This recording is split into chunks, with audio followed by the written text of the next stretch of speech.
الحمد لله وكفى والصلاة والسلام على من لا نبي بعده وعلى آله وأصحابه الذين أوفوا عهده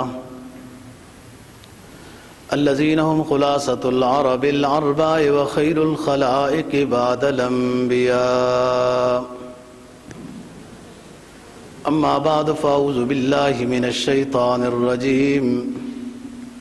بسم الله الرحمن الرحيم. إنا أرسلناك شاهدا ومبشرا ونذيرا لتؤمنوا بالله ورسوله وتعزروه وتوقروه وتسبحوه بكرة وأصيلا. قال النبي صلى الله عليه وسلم: لا يؤمن أحدكم حتى أكون أحب إليه من والده وولده والناس أجمعين. صدق الله العظيم وصدق رسوله النبي الأمي الكريم ونحن على ذلك لمن الشاهدين والشاكرين والحمد لله رب العالمين. 26واں پارہ سورہ فتح کی ایک آیت کریمہ اور جناب نبی پاک صلی اللہ علیہ وسلم کا ایک فرمان جس کو امام مسلم نے روایت کیا ہے، آپ کے سامنے تلاوت کیا ہے. فرمایا: انا ارسلناک شاہدا و مبشرا و نذیرا. ہم نے آپ کو گواہ اور خوشخبری دینے والا اور ڈرانے والا پیغمبر بنا کے بھیجا ہے. پھر خطاب کیا لوگوں کو کہ تم اس رسول پر ایمان لاؤ. لتؤمنوا باللہ ورسولہ، اللہ اور رسول پر تم ایمان لاؤ. وتعزروہ، اور اس مدد کرو. وتوقروہ، ان کے احترام کرو. وتسبحوہ بکرۃ واصیلا، اور اللہ تعالیٰ کا ذکر کرو صبح و شام. یہ سورہ فتح ہے، 26واں پارہ. گزشتہ جمعے پر سورہ احزاب کی ایک آیت کریمہ تلاوت کی تھی، اس میں نبی کی 5 صفات کا ذکر ہے. یا ایھا النبی انا ارسلناک شاہدا مبشرا ونذیرا وداعیا الی اللہ باذنہ وسراجا منیرا. اس آیت کریمہ میں نبی پاک صلی اللہ علیہ وسلم کے جو امت کے اوپر حقوق ہیں ان کو بیان کیا ہے. یعنی امتی پر نبی کا کیا حق ہے اس کو بیان کیا ہے. جناب نبی پاک صلی اللہ علیہ وسلم کا جو فرمان تلاوت کیا ہے، آپ نے فرمایا تم میں سے کوئی شخص کامل ایمان والا اس وقت تک نہیں ہو سکتا جب تک کہ میں تمہیں سب سے زیادہ محبوب نہ ہو جاؤں، اپنے آپ سے، اپنی اولاد، اہل و عیال اور تمام لوگوں کے مقابلے میں. جب میں تمہیں سب سے زیادہ محبوب نہ بن جاؤں جب تک تمہارا ایمان کامل نہیں ہے. کئی صحابہ کرام رضی اللہ تعالیٰ عنہم نے آپ کے سامنے یہ بات کہی کہ حضرت ہمیں آپ سے بہت محبت ہے لیکن اپنی جان بھی پیاری لگتی ہے. تو آپ نے فرمایا کہ ابھی کمی ہے. پھر عرض کیا کہ حضور آپ جان سے بھی زیادہ پیارے لگتے ہیں. تو پھر آپ نے فرمایا کہ اب کامیاب ہو گئے ہو. اللہ رسول کے ساتھ محبت سب چیزوں سے اونچی ہوتی ہے. محبت کی اقسام ہیں، میں کئی دفعہ بیان کر چکا ہوں. والدین سے بھی ہوتی ہے، اولاد سے بھی ہوتی ہے. یہ حیثیتیں مختلف ہیں. اللہ رسول کے ساتھ محبت وہ اتباع شریعت کے لحاظ سے ہے کہ ان کا کہا ماننا ہے. نبی پاک صلی اللہ علیہ وسلم کی 4 طرح کی چیزوں کو بیان کیا کہ یہ امت کے ذمہ لازم ہے کہ ان چیزوں کو وہ پورا کریں. ایمان لانا اور مدد کرنا، یعنی آپ کی شریعت کو پڑھنا، سیکھنا، سمجھنا، دوسروں کو بتانا، یہ مدد ہے. 3 تعظیم کرنا، اور چوتھا یہ ہے کہ نبی پاک صلی اللہ علیہ وسلم جو شریعت لے کر آئے ہیں قرآن اور حدیث کی صورت میں، اس کو مکمل اپنانا. اور 5ویں صورت تعظیم کی کہ نبی پاک صلی اللہ علیہ وسلم پر درود و سلام پڑھنا، جس کو صیغہ امر میں سورہ احزاب میں بیان کیا ہے، اور امر وجوب کے لیے آتا ہے. یا ایھا الذین آمنوا صلوا علیہ وسلموا تسلیما، یہ صیغہ امر ہے اور امر وجوب کے لیے آتا ہے. حدیث میں جناب نبی پاک صلی اللہ علیہ وسلم کا فرمان ہے کہ بخیل وہ شخص ہے کہ جس کے سامنے میرا نام لیا جائے اور وہ درود نہ پڑھے. فرمایا دوسری حدیث میں رغم انف رجل،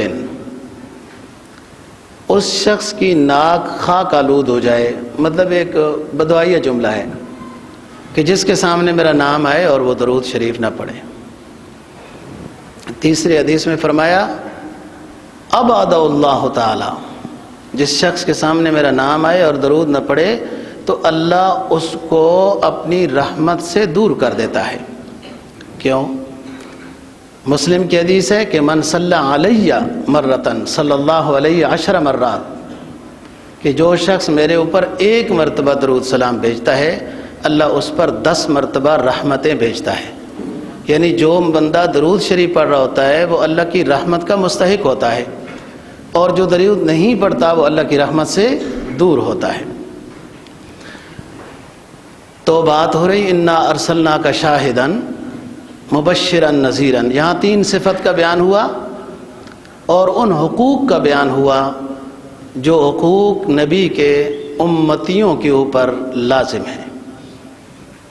شاہد کا معنی گواہ، نبی پاک صلی اللہ علیہ وسلم کے سامنے امت کے اعمال پیش کیے جاتے ہیں اچھے برے، تو آخرت میں نبی اپنی امت کے اوپر گواہ ہوں گے، اور اس پر ہم تفصیل سے بات کر چکے ہیں. پہلی امتوں پر بھی آپ اور آپ کی امت گواہ ہوگی. انسان کے اعضاء و جوارح گواہ ہوں گے. الیوم نختم علی افواہہم وتکلمنا ایدیہم وتشہد ارجلہم بما کانوا یکسبون. ہم آخرت میں زبان کو بند کر دیں گے اور انسان کے اعضاء و جوارح ہم سے بات کریں گے، اور یہ اعضاء و جوارح بھی پھر ہم نے نہیں ہیں، یہ سچی سچی گواہی دیں گے.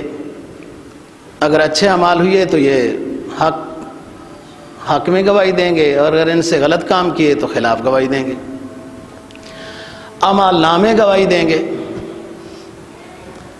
جہاں عبادات ہوئی ہیں وہ جگہیں گواہی دوں گی، یا جہاں گناہ ہوئی ہے وہ جگہیں خلاف گواہی دیں گی. تلاوت قرآن، ذکر و اذکار، امکن مقدسہ، فضائیں، جہاں سمندر، دریا، جہاں کہیں بھی اس نے نیکی کی وہ اس کے حق میں گواہ ہوں گے یا اس کے خلاف. نبی پاک صلی اللہ علیہ وسلم کا فرمان ہے کہ میدان حشر میں اللہ تعالی حجر اسود کو بھی زبان اور آنکھیں عطا کر دے گا، اور حجر اسود دیکھ کر جن لوگوں نے آداب کا لحاظ رکھتے ہوئے حجر اسود کا بوسہ لیا ہوگا تو حجر اسود ان کے بارے میں گواہی دے گا، اور اس کی گواہی قبول ہوگی اور اللہ ان کو جنت الفردوس عطا کرے گا. یہ سب چیزیں گواہ ہیں. یہ جسم گواہی خود دے گا، ہر حصہ بدن کا بولے گا، خاموش زباں ہو جائے گی. اس وقت کا عالم کیا ہوگا؟ جس آگ کا ایندھن انسان ہو اس آگ کا عالم کیا ہوگا؟ یہ ہمارے آواز جوارے یا جو کچھ بھی ہیں حق میں تب ہیں اگر یہ اللہ رسول کے وفادار ہیں. بیوی بچے بھی حق میں ہیں، عزیز و اقارب بھی حق میں ہیں، دوست احباب بھی حق میں ہیں، انسان کا وجود بھی اس کے موافق ہے اور حق میں ہے. اگر یہ اللہ رسول کے وفادار ہیں تو حق میں ہیں. اگر اعضاء و جوارح انسان کے وفادار نہیں ہیں، یعنی اتباع شریعت والے نہیں ہیں، تو یہی اس کے خلاف ہیں. ادھر ذرا سی چوٹ لگی، جاؤ جی دوائی بھی لینی ہے، پٹی بھی کرانی ہے، کتنا ہم مطلب خیال کر رہے ہیں، کرنا بھی ہے کہ نفس کی حفاظت بھی ہے، لیکن یہ بھی ہمارے نہیں ہیں اگر ہم نے ان کو اللہ رسول کا تابع نہیں بنایا۔ تو بات یہ ہے کہ انسان ایسے اعمال کرتا چلا جائے کہ جو اس کے حق میں گواہی دینے والے ہوتے جائیں۔ صدقہ جاریہ ہے، اور چیزیں ہیں، اور جو فرض نماز کے بعد اپنی جگہ بدلنے کا حکم ہے کہ سنت بدل کے پڑھو، اس کا بھی یہی مطلب ہے تاکہ فرض والی جگہ بھی گواہی دے گی، جدھر سنتیں پڑھی ہیں وہ بھی گواہی دے گی۔ تو نبی پاک صلی اللہ علیہ وسلم کے حقوق کی بات ہو رہی ہے۔ 6 باتیں ہو گئیں، 7ویں بات یہ ہے کہ نبی کی جو توہین کرتے ہیں ان کی حوصلہ شکنی بھی ضروری ہے۔ میرا موضوع آج کا نبی پاک صلی اللہ علیہ وسلم کے حقوق ہیں۔ حضرت موسیٰ علیہ السلام کو اللہ نے ہم کلامی سے نوازا، اور پھر میدان تیہ میں جب آئے تو ساتھیوں نے کہا کتاب ہونی چاہیے ہماری رہبری کے لیے، تو پھر وَوَعَدْنَا مُوسَىٰ 30 لَيْلَةً وَأَتْمَمْنَاهَا بِعَشْرٍ فَتَمَّ مِيقَاتُ رَبِّهِ 40 لَيْلَةً، 40 دن کے لیے چلے کے واسطے چلے گئے۔ اللہ نے تورات عطا کی اور ہم کلام بھی ہوئے۔ موسیٰ علیہ السلام نے موقع کو غنیمت جانتے ہوئے درخواست کر دی اللہ سے کہ اللہ پاک مجھے تو آپ نے نوازا ہی ہے، دونوں جہانوں کی بہتری میری امت کو عطا کر دے، دونوں جہانوں کی بہتری میری امت یعنی بنی اسرائیل کو عطا کر دے۔ اللہ تعالیٰ نے فرمایا، جس کو قرآن مجید نے سورہ اعراف 157 156 آیت میں بیان کیا ہے کہ ہم نے دونوں جہانوں کی بہتری اپنے آخری پیغمبر محمد مصطفیٰ صلی اللہ علیہ وسلم کی امت کے لیے لکھ دی ہے۔ فَسَأَكْتُبُهَا، جب موسیٰ علیہ السلام نے درخواست کی کہ اللہ پاک میری امت کو دونوں جہانوں کی بہتری عطا کر دے، اللہ نے فرمایا فَسَأَكْتُبُهَا لِلَّذِينَ يَتَّقُونَ وَيُؤْتُونَ الزَّكَاةَ وَالَّذِينَ هُمْ بِآيَاتِنَا يُؤْمِنُونَ، یہ تو میں لکھ چکا ہوں۔ الذین یتبعون الرسول النبی الامی الذی یجدونہ مکتوبا عندہم فی التوراۃ والانجیل یأمرہم بالمعروف وینہاہم عن المنکر ویحل لہم الطیبات ویحرم علیہم الخبائث ویضع عنہم اسرہم والاغلال التي كانت علیہم فالذین آمنوا به وعزروه ونصروه واتبعوا النور الذي انزل معه اولئک هم المفلحون، کہ اے کلیم میں تو دونوں جہانوں کی بہتری لکھ چکا ہوں ان لوگوں کے لیے الذین یتبعون الرسول النبی الامی الذی یجدونہ مکتوبا عندہم فی التوراۃ والانجیل، میں دونوں جہانوں کی بہتری لکھ چکا ہوں ان لوگوں کے لیے کہ جن کو نبی آخر الزمان صلی اللہ علیہ وسلم کی اتباع نصیب ہوگی، جو نبی امی ہوگا، اور امی کا لقب اللہ تعالیٰ نے صرف اور صرف نبی پاک صلی اللہ علیہ وسلم کو عطا کیا ہے۔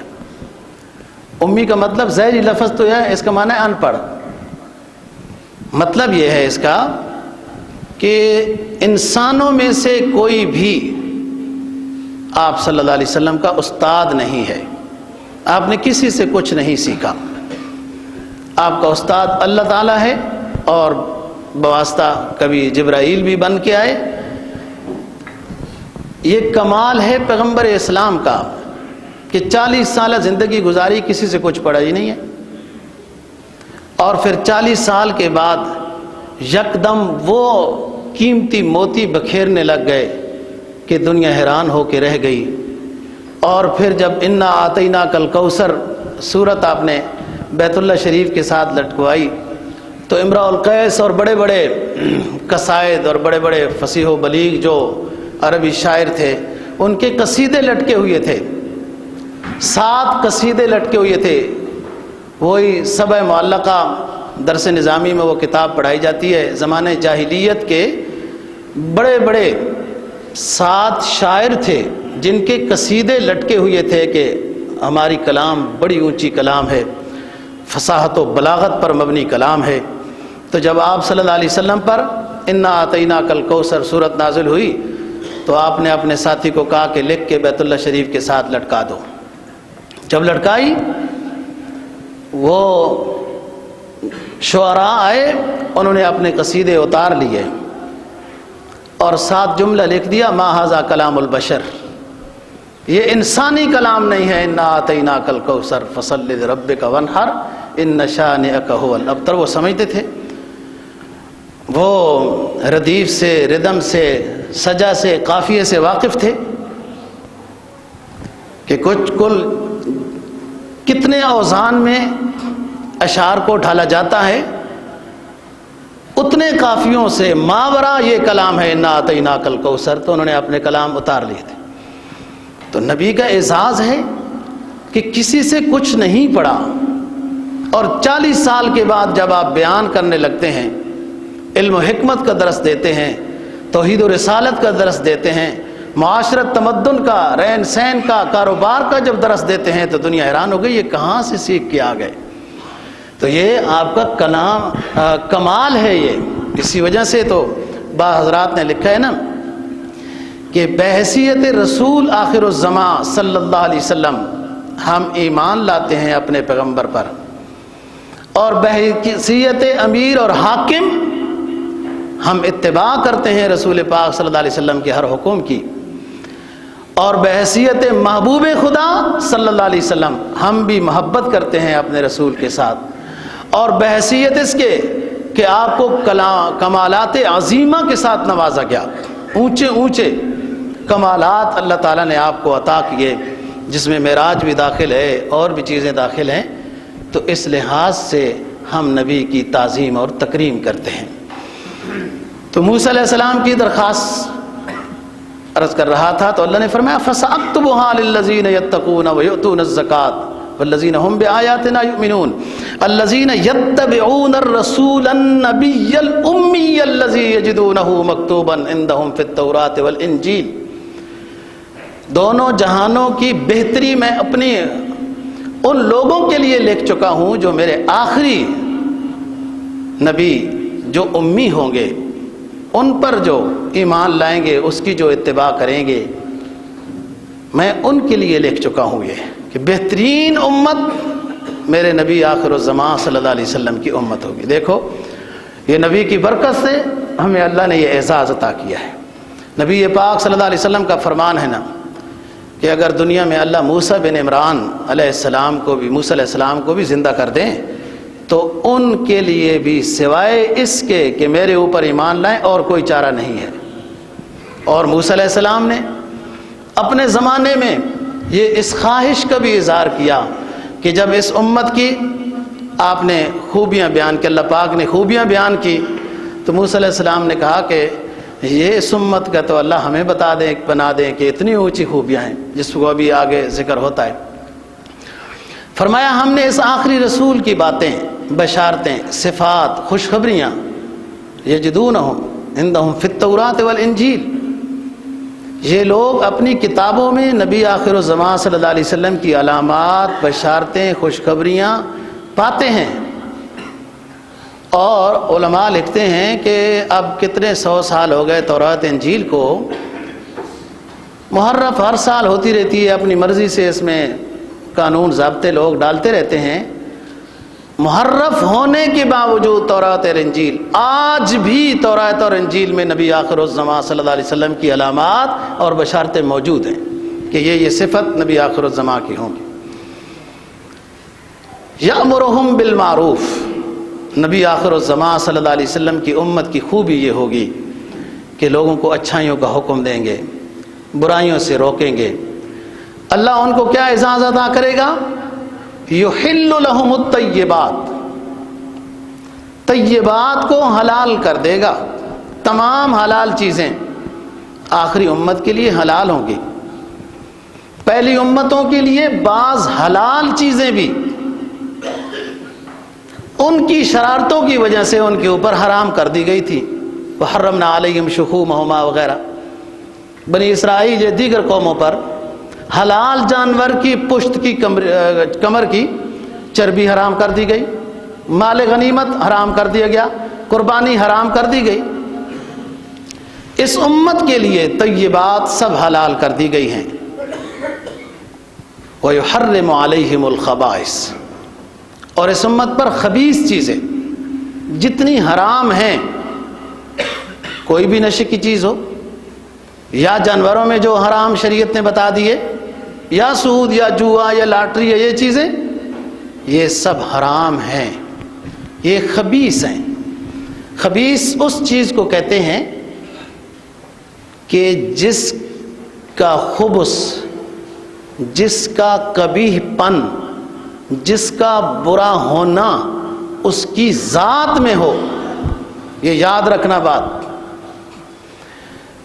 خبیث صرف پلید چیز کو نہیں کہتے. کپڑا پلید ہو گیا، اس شریعت کو تو یہ سہولت دی گئی کہ 3 مرتبہ دھو پاک ہو جائے گا. خبیث اس چیز کو کہتے ہیں جس کی ذات میں خبث ہے، قبح ہے، وہ عارضی اس میں کراہت نہیں آئی ہے، اس کی ذات میں خرابی ہے، وہ کسی صورت میں حلال نہیں ہو سکتی. جیسے کتا ہے، خنزیر ہے، یا فلان ہے، یا یہ چیزیں ہیں، یا شراب یا اس طرح کی چیزیں، جو بھی اسی میں سود اور جوا، لاٹری وغیرہ، رشوت سب اس میں داخل ہے. یہ خبیث ہیں. یحل علیہم الطیبات ویحرم علیہم الخبائث ویضع عنہم اسرہم والاغلال التی کانت علیہم. اور اللہ تعالیٰ نے اس آخری شریعت کو یہ اعزاز بخشا کہ اس سے بوجھ کو ہٹا دیا، اور وہ قیود جو پہلی امتوں پر سخت طرح کی قیود تھیں، ان قیود کو ختم کر دیا ہے. وَيَضَعُ عَنْهُمْ إِسْرَهُمْ. اسرا کہتے ہیں بوجھ کو. اب یہ بوجھ ہے کہ کپڑا ناپاک ہو گیا پہلی شریعت کا، پاک نہیں ہوگا، بے شک دھو لے، اس سے نماز نہیں ہو سکتی، عبادت نہیں ہو سکتی. دھو کے آپ پہن لیں، پہن سکتے ہیں، لیکن اگر آپ عبادت کرنا چاہیں تو ایک دفعہ جو کپڑا نجس ہو گیا تو وہ دوبارہ دھونے کے بعد عبادت کے لیے استعمال نہیں ہو سکتا. اس طرح کے اور بوجھ. ایک گروہ ایسا بھی گزرا ہے، ان کی نافرمانیوں کی وجہ سے اللہ کی طرف سے ان پر سختیاں آئیں کہ جو گناہ کرتے تھے ان کے دروازے پر لکھ دیا جاتا تھا رات کو کہ اس بندے نے یہ گناہ کیا ہے. صبح سارے پڑھ لیتے تھے. کتنی بڑی ذلت ہے. اسرہم، عبادت خانے کے علاوہ نماز قبول نہیں تھی، یہ بوجھ تھا. اب کہیں بھی سفر میں جائیں، ادھر ادھر جائیں، پہلے سوچ کے جانا ہے کہ فلانی جگہ ہم جب پہنچیں گے تو ہمارا عبادت خانہ وہاں ہے تاکہ ہماری نماز اس جگہ میں ہو جائے. اور نبی آخر الزمان صلی اللہ علیہ وسلم کہ امت کو یہ سہولت بصدقہ رسول عطا کی گئی کہ اگر مسجد دور ہے یا آپ بیمار ہیں یا جا نہیں سکتے ہیں تو روئے زمین پوری مسجد ہے، آپ کی نماز ادا ہو جائے گی. اس طرح اور باتیں ہیں. پہلی شریعت کے لیے ہر حال میں وضو ضروری تھا. بیمار ہے، پانی ہے نہیں ہے، وضو ضروری ہے. اس شریعت کے وہ آسانی عطا کا فَلَمْ تَجِدُوا مَاءً فَتَيَمَّمُوا صَعِيدًا طَيِّبًا. پانی نہیں ملتا یا قدرت پر استعمال پر قدرت نہیں ہے کہ بیمار ہو یا پانی نہیں ہے تو تیمم کر لو. تیمم آلہ طہور ہو گیا. آپ ایمان رکھو کہ جس طرح پانی سے آپ نے وضو کیا ہوتا تو پاک ہو جاتے، ایسی ہمارے حکم کی اتباع میں جب مٹی سے تیمم کیا تو پاک ہو گئے ہو. بس اب نماز پڑھو اس طرح. اور یہ اسرہم والاغلال التي كانت علیہم، وہ قیود ہم نے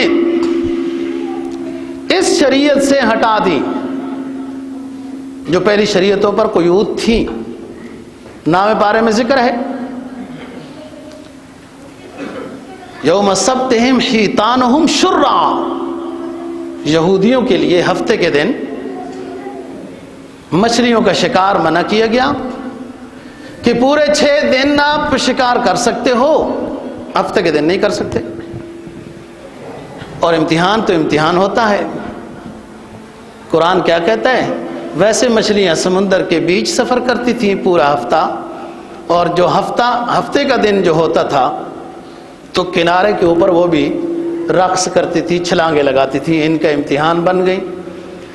انہوں نے پھر تعویلیں شروع کر دی کہ وہ چھلانگ لگا کے جو ادھر گرتی ہے تو ادھر منڈیر بنا دیتے تھے، شکار نہیں کرتے تھے، ہفتے کے دن صرف بننا بنا دیتے تھے. مچھلیاں جو ادھر گر گئیں تو اتوار کے دن اٹھا لیں.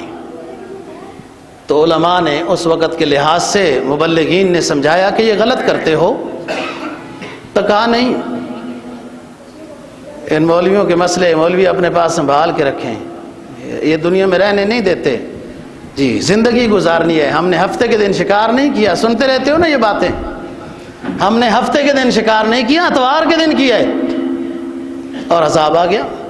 والاغلال التي، یہ قیود ہیں. اور اسلام میں سب سے بڑا دن سید الایام جس کو کہا گیا، دنوں کا سردار، وہ جمعے کا دن ہے. فرمایا فَإِذَا قُضِيَتِ الصَّلَاةُ فَانتَشِرُوا فِي الْأَرْضِ وَابْتَغُوا مِنْ فَضْلِ اللَّهِ. سید الایام ہے جمعہ. لیکن اے ایمان والو، جب جمعے کی نماز کی ادائیگی کر چکے ہو تو نکل جاؤ اللہ کے لیے، اللہ کے اصول کے ضوابط کے مطابق رزق حلال تلاش کرنے کے لیے نکل جاؤ. جمعے کے دن بھی نہیں منع کیا، قیود ہٹا دی گئی. والاغلال التي كانت علیہم. اب کیا ہم کس امت کو یہ اعزاز بخشیں گے کہ جو دونوں جہانوں کی بہتری لتؤمنوا به، جو نبی آخر الزمان صلی اللہ علیہ وسلم پر ایمان لائیں گے. اور یہود و نصارہ تو ایمان ماز اپنی ضد و عناد یا وظیفہ خوری سے ڈر تھا کہ محروم ہو جائیں گے، اس لیے ایمان نہیں لائے. قرآن کہتا ہے الذین آتیناہم الکتاب یعرفونہ کما یعرفون ابناءہم، یعرفونہ کما یعرفون ابناءہم. ہمارے نبی کو یہ اس طرح پہچانتے تھے کہ یہ نبی برحق ہے، جیسے کہ وہ اپنی اولاد کو پہچانتے تھے کہ یہ ہماری اولاد ہے. بغیم بینہم، قرآن کا لفظ ہے بغیم بینہم، ضد و عناد. یہ بڑا ہو جائے گا، سردار بن جائے گا، اس کی ویلیو بڑھ جائے گی، اس لحاظ سے ایمان نہیں لاتے. ہم پہلے سے ہی پوپ پادری جو چلے آ رہے ہیں تو یوں ہی چلنے دو. ورنہ ان کی کتابوں میں بھی ایک لڑکا، یہودی لڑکا، مدینہ طیبہ کا رہائشی، نبی پاک صلی اللہ علیہ وسلم کی بڑی شوق سے خدمت کرتا تھا، وعظ و نصیحت بھی سنتا رہتا تھا یہودی. ایک دن بیمار ہو گیا. نبی پاک صلی اللہ علیہ وسلم اس کی بیمار پرسی کے لیے تشریف لے گئے. یہاں دیکھ لو، ایک لڑکا ہے یہودی ہے، لڑکا ہے عمر میں بھی چھوٹا ہے، یہودی ہے، بیمار ہو گیا، آپ بیمار پرسی کے لیے تشریف لے گئے. آپ اس کے قریب پہنچے، اس کا والد بھی موجود تھا، خیر خیریت پوچھی. آپ نے اس کے والد کو کہا کہ آپ تو توریت پڑھتے ہو، چلو یہ لڑکا اگر نہیں بھی پڑھتا تو آپ توریت کو جانتے ہو؟ کہا جی جانتا ہوں. کہا توریت کو مانتے ہو؟ کہا جی مانتا ہوں. کہا توریت کے اندر میرا ذکر موجود ہے کہ نبی آخر الزمان صلی اللہ علیہ وسلم آئے گا، اس پر ایمان لاؤ، تو آپ توریت کو کیسے مانتے ہیں؟ اس لڑکے کے والد کو کہا. وہ کہتے ہیں جی توریت میں کوئی نہیں آپ کا ذکر، ورنہ میں مانتا۔ وہ لڑکا نا کہ بیمار تھا، وہ کہنے لگا ابو جی فلانی جگہ توریت کے اندر ذکر ہے کہ نبی آخر الزمان صلی اللہ علیہ وسلم کی یہ نشانیاں، یہ علامات ہوں گی، اور وہ میں نے پڑھی ہیں، آپ نے نہیں پڑھی۔ میں گواہی دیتا ہوں اللہ کے علاوہ کوئی معبود نہیں، اور محمد صلی اللہ علیہ وسلم اللہ کا آخری حبیب ہے۔ اور اس کے بعد لڑکا فوت ہو گیا۔ یہ اشہد اللہ کا جملہ پڑھا، فوت ہو گیا۔ آپ نے اعلان کیا، اس کے والد کو کہا ہمارے ساتھ مزاحمت نہ کرنا، یہ لڑکا مسلمان مرا ہے، اس نے کلمہ شہادت پڑھا ہے، اس کا کفن دفن جنازہ سب کچھ ہمارے ذمہ ہے، اور اگر آپ نے مقابلہ کیا تو مقابلہ بھی کریں گے۔ یہ لڑکا آپ کی شریعت پر نہیں مرا، یہ آپ کے سامنے اس نے کلمہ شہادت پڑھا ہے اور آپ کو بھی سمجھایا ہے۔ تو اس نے پھر کوئی مزاحمت نہیں کی، اور نبی پاک صلی اللہ علیہ وسلم اس کو لے آئے، اور پھر سب کچھ ہوا۔ تو بات یہ ہے کہ پہلی کتابوں میں موجود، لیکن وہ بدبخت کہ جنہیں یہ سعادت نہیں ملی ان کے اپنے اعمال کے لحاظ سے۔ لتؤمنوا بہ، ایک یہودی نے نبی پاک صلی اللہ علیہ وسلم کو قرضہ دیا، آپ کو کوئی ضرورت تھی، آپ نے اس سے قرضہ مانگا۔ جو معاہدہ تھا کہ 10 دن بعد مہینے بعد واپس کریں گے، اس سے پہلے اس نے مانگنا شروع کر دیا۔ آپ کہیں تشریف لے گئے، ادھر تشریف فرما تھے، اور وہ آ گیا لوگوں کے سامنے اونچی اونچی باتیں کرنے لگ گیا، آپ نے میرا قرضہ دینا ہے، یہ ہے فلان ہے فلان ہے۔ صحابہ تھوڑے سے پریشان ہوئے اور غصے میں بھی ہو گئے کہ ابھی آپ کا معاہدہ ہی پورا نہیں ہوا۔ آپ نے اشارہ کیا چھوڑو، صاحب حق کو بولنے کی اجازت ہے، میں نے اس سے قرضہ لیا ہوا ہے۔ آپ وجدانی لحاظ سے اس میں کچھ تاڑ گئے تھے، تاڑ جانا سمجھتے ہو، یہ اردو کا لفظ ہے اگرچہ پنجابی میں بھی استعمال ہوتا ہے۔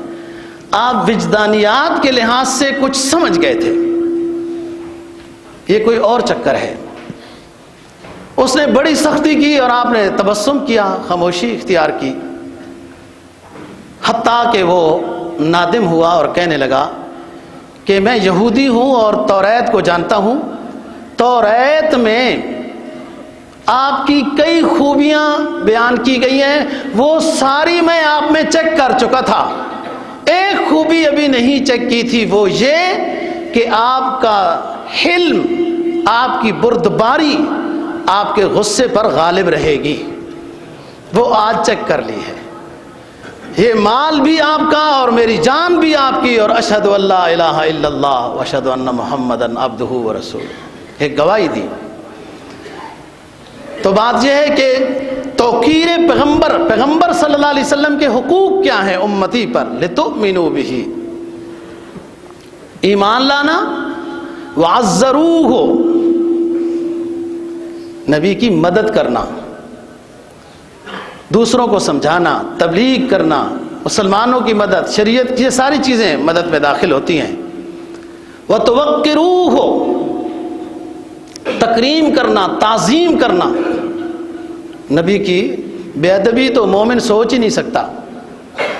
تعظیم کرنا واجب اور ضروری ہے، اور پھر نبی جو شریعت لے کے آیا ہے قرآن حدیث، اس کے سامنے سر تسلیم خم کرنا، یہ 4 چیزیں بیان ہوئی۔ نبی پاک صلی اللہ علیہ وسلم مدینہ سے باہر تشریف لے گئے، اور 1-2 ساتھی آپ کے ساتھ ہیں۔ طارق نامی کوئی وفد آئے ہوا تھا، اس میں ایک طارق نامی شخص تھا، اس کے پاس ایک گھوڑا تھا، اور نبی پاک صلی اللہ علیہ وسلم کو پسند آ گیا، اونٹ تھا۔ آپ نے فرمایا بھائی ہاں اس کو بیچتے ہو؟ کہا جی بیچنے کے لیے ہی یہ لایا ہے۔ سمن طے ہوا کچھ من کھجوریں۔ آپ نے فرمایا ٹھیک ہے، ہم کھجوریں کل آپ کو دے دیں گے، گھوڑا ہمیں دے دو۔ اس نے اونٹ دے دو، اونٹ دے دیا اس نے۔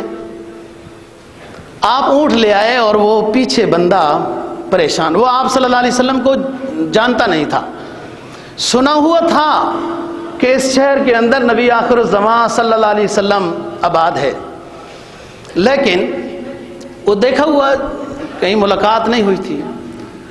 اس وقت تو باتوں میں آ کے اونٹ دے دیا، اور بعد میں پھر پریشانی کی باتیں کرنے لگا کہ یار وہ میں اس کو جانتے ہی نہیں تھا، اس شخص کو اونٹ دے دیا، کل اگر وہ سمن لائے نہیں کیا کریں گے، کس کو ڈھونڈیں گے۔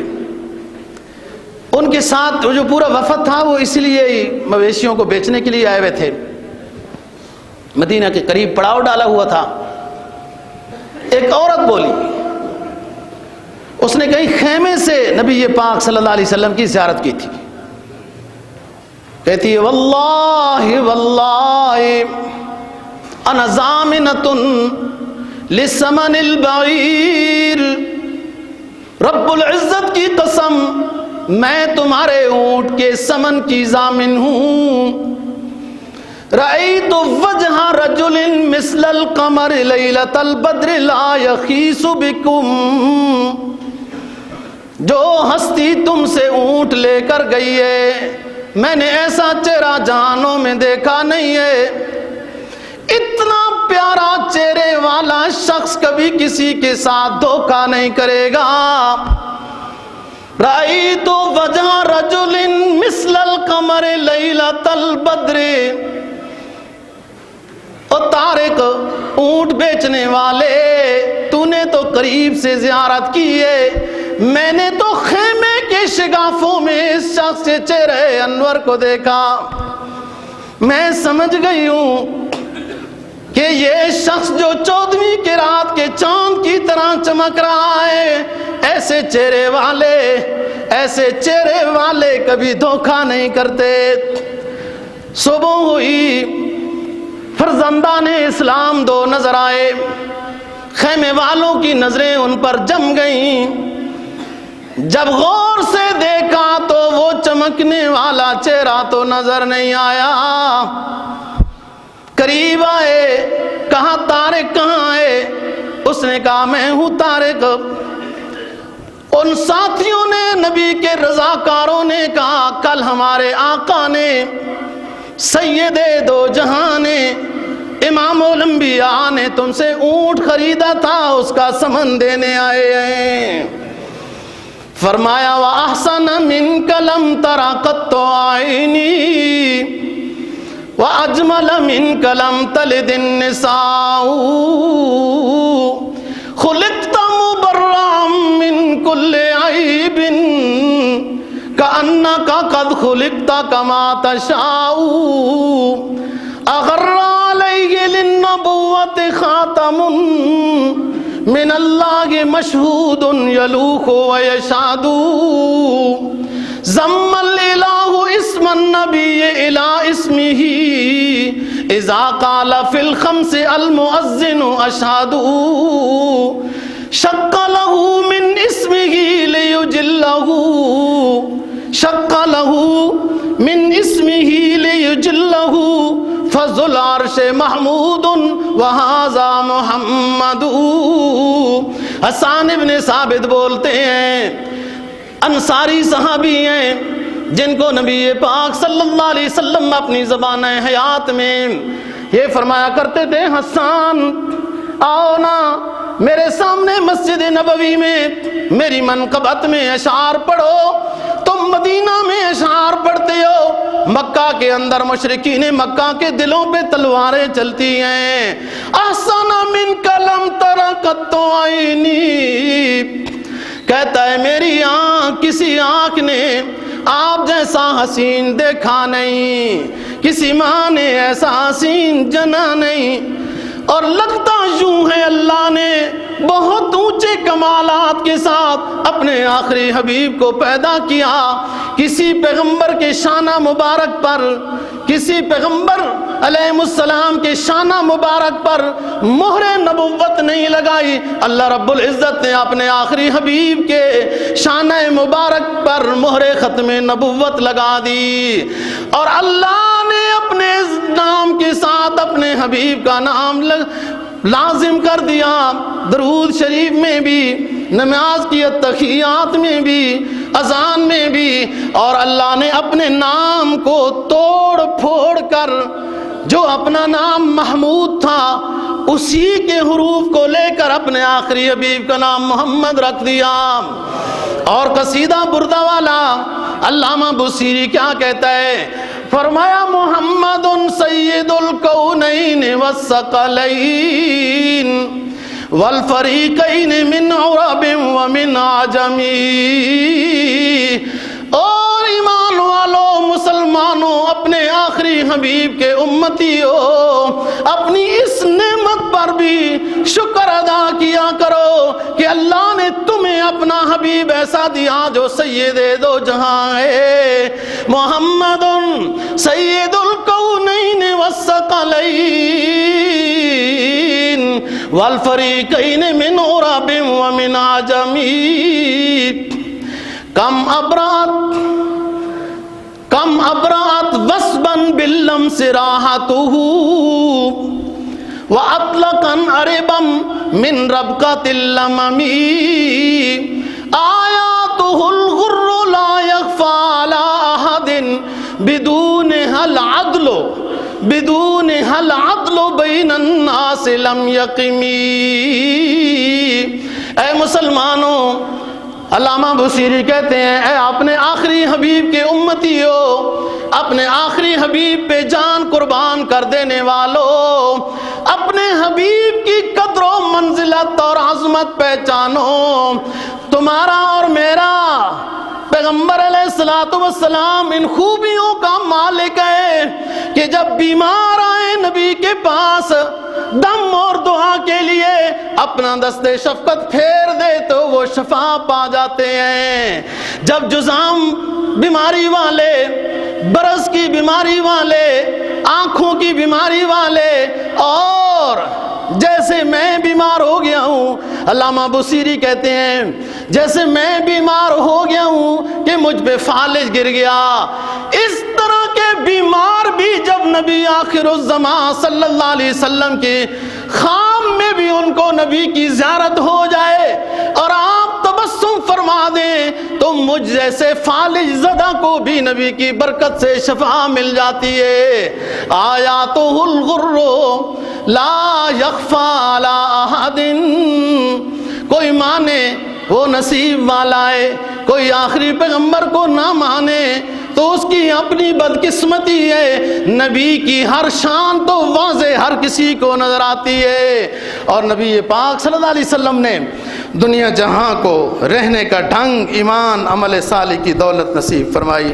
باقی بات انشاءاللہ اگلے جمعے کو اللہ تعالیٰ دین کی سمجھ اور عمل کی توفیق نصیب فرمائے۔ آخر دعوانا